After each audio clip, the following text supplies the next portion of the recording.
Hey guys, Dr. Pete here, and today I want to talk about optimizing school-wide collaboration and introduce this idea of the Goldilocks zone. Hey, now when we think about collaboration, of course, that's about working together to optimize outcomes. And the reality is we could have minimal collaboration, but we could also have excessive collaboration. And somewhere in between, of course, is optimal collaboration, or what we call the Goldilocks zone. Now, I love the idea of the Goldilocks zone. We all know, of course, Goldilocks and the three bears, too hot, too cold, just right. But it comes also in astrobiology about planets and habitats and how they could be too cold, not enough to sustain life, too hot, too much for life, and just right. And you see, the thing about a school is it's effectively a habitat for staff and students to flourish. And so this idea of a Goldilocks zone, or having that optimal space for collaboration, is a really practical way to think about it.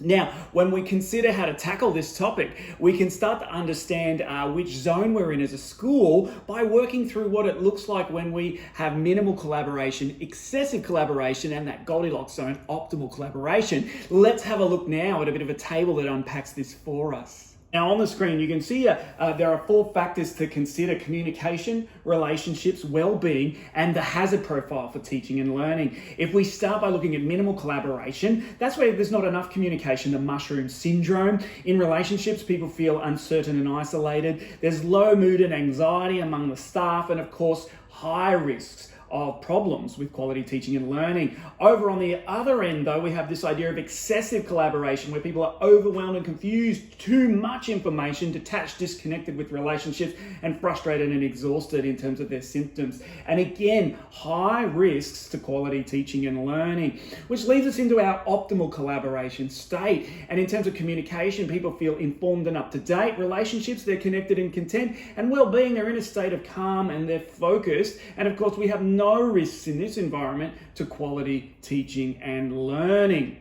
So that's a really practical way for you to consider which zone you might be in when it comes to school-wide collaboration at the moment. But of course, the practical part of this is about optimizing collaboration. And in the second part of the video, we want to just introduce 2 quick ideas for you to consider about practical things that you could do. The first part of that is about communication and the amount of communication that goes on in a school. Look, we introduced this idea of Brooks' Law, and Brooks' Law simply says that as groups get bigger, timelines get longer and the risk of errors increases. And what that really means is, if in a school we don't read our communication, or there's not enough of it going around, or we don't even trust it, we end up in this one-on-one reassurance seeking cycle, always having to run around and talk to one another. You can see on the screen, with 50 people in a staff, that's 1,225 lines of communication to make sure everyone's on the same page. That's excessive.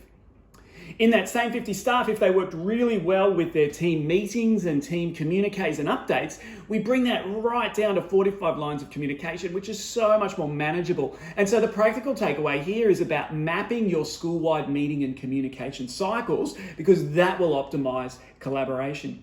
The second thing we wanted to leave you with optimizing collaboration, is the number of key relationships that staff have to manage. Look, there's this lovely theory from Robin Dunbar, an anthropologist, and he has this thing called Dunbar's number, which is the number of 150, which simply means that as adults, typically we can only keep track of about 150 relationships. Any more than that, we just start to forget. And I'm sure we all know what that's like, to forget people's names or just completely lose track of who is doing what, because there was just too much going on.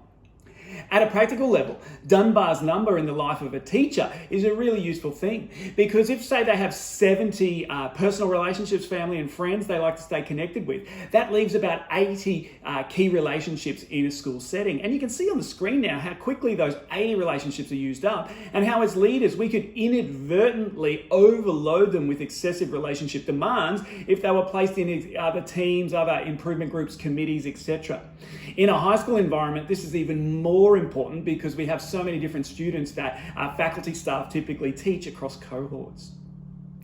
How do we improve upon this one? Look at two practical things here. Obviously, we can't help but get this down to as minimal as we can, and there are many situations where schools just have to provide extra support, tools, tracking things to help manage all the different relationships teachers have to manage.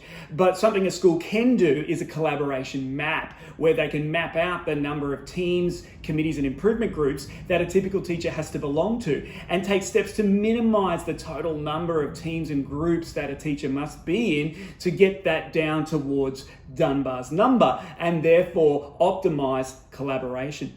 Hey, there's a couple of practical things you can do now to get yourself into that optimal collaboration or Goldilocks zone if you're not there yet. A couple of next steps for you: jump on our website and do the collaboration zones quiz. Get your leadership team talking about that one. That can provide some really practical starting points about what you can do. And of course, the whole reason we want to optimize collaboration is so that all staff and students can flourish. So until next time, bye for now.